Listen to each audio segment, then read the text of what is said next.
आज से 2-3 महीना पहले हमारा जो शुभजीत आई, उन्होंने उनका ग्रुप और सीनियर लोग मिल करके सोचे थे जो यहाँ में एक तो ध्रुपद संगीत का एक वर्कशॉप होने से कैसे होगा।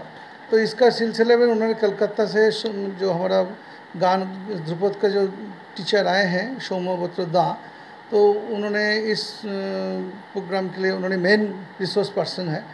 तो ये वर्कशॉप बच्चे लोग को क्या किया, जो उन लोग तो गाना सीख रहे हैं लेकिन वहाँ लिमिट नहीं है, और भी कितना आगे हम लोग जाने पड़ेगा, इसका वो लोग एक तो आइडिया मिला है। तो आज उसका ग्रैंड फिनाले है। तो सब कुछ गार्जियन लोग जो आए थे, सभी बच्चे लोग का गार्जियन लोग बहुत इसको अच्छा तरीके से उसको ग्रहण किए हैं। और आगे हमारा इसका अगर हम इसको रेगुलर जारी रखेंगे, कोशिश करेंगे, तो इसका और भी अच्छा बच्चे लोग को फ़ायदा होगा, ये हम सोचते हैं। इसके बारे में हमारा जो इनका जो प्रेसिडेंट है, আজি আমাৰ যেটো অনুষ্ঠান এই দিগবয় ৰামকৃষ্ণ মিছনত অনুষ্ঠিত হৈছে, তাৰ এইটো হ'ল এটা সমাপ্তি অনুষ্ঠান। আমাৰ তিনিদিনীয়া এটা কৰ্মশালা অনুষ্ঠিত হৈ গ'ল ইতিমধ্যে 28, 29 আৰু 30 জুলাই।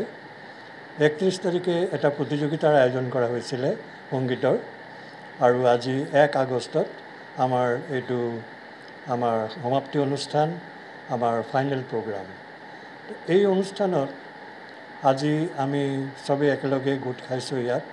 আমাৰ এইটো এটা ডাঙৰ অধ্যায়ৰ সূচনা হৈছে বুলি আমি অনুভৱ কৰিছোঁ, কাৰণ আমাৰ যিজন এই শ্ৰুতিকলা কেন্দ্ৰৰ যেটো এটা নতুনকৈ গঠন কৰা এটা সাংস্কৃতিক কেন্দ্ৰ, এই শ্ৰুতিকলা কেন্দ্ৰৰ যিজন বৰ্তমান সম্পাদক শুভজিৎ আইচ, এই শুভজিৎ আইচ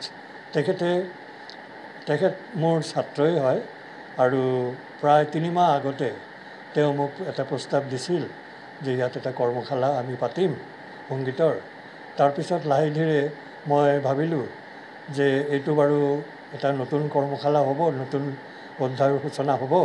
প্ৰথমতে মই ইমান গা কৰা নাছিলোঁ, কিন্তু পিছত তাৰ উৎসাহ আৰু তাৰ যিটো সংগঠনৰ ক্ষমতা, এই গোটেইখিনি চাই মই বাধ্য হৈছোঁ তেওঁলোকৰ লগত ইয়াত জড়িত হৈ পৰাত।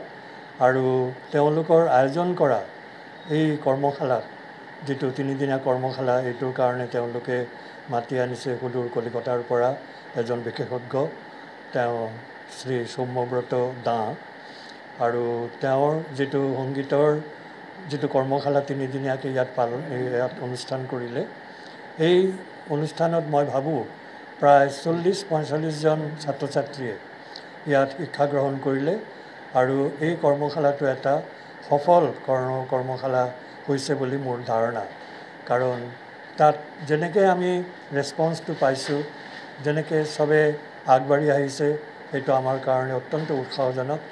আৰু মই আশা কৰোঁ যে এই কৰ্মশালাৰ যোগেদি আমাৰ যিটো শ্ৰুতিকলা কেন্দ্ৰৰ সূচনা হৈছে, এই শ্ৰুতিকলা কেন্দ্ৰ আমাৰ ভৱিষ্যতৰ কাৰণে, দিগবয়ৰ কাৰণে আৰু এই অঞ্চলৰ কাৰণে এটা ডাঙৰ পদক্ষেপ।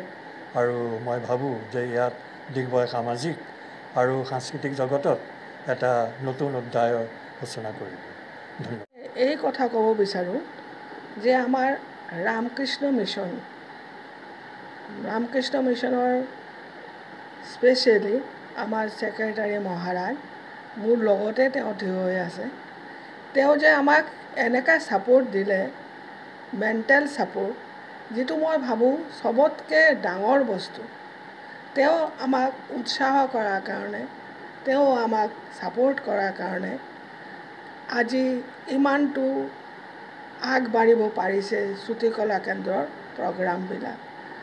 আশা কৰিছোঁ যদি আমি দিগবয় ৰাইজৰ সহযোগিতা পাওঁ, তেনেহ'লে এই ইনষ্টিটিউশ্যনটো, এই সামাজিক ইনষ্টিটিউশ্যনটো বহু দূৰলৈ যাব, য'ত গৰীব দুখীয়া যিবিলাক ল'ৰা ছোৱালী ইমানটা সুযোগ পোৱা নাই, সিহঁতিও যাতে ভালকৈ গায়নৰ জগতত গৈ থাকিব পাৰে। আমাৰ ইয়াৰ লগতে আৰু বহুতকেইটা প্ৰগ্ৰাম আমাৰ জড়িত আছে, এটা এটাকৈ হ'ব।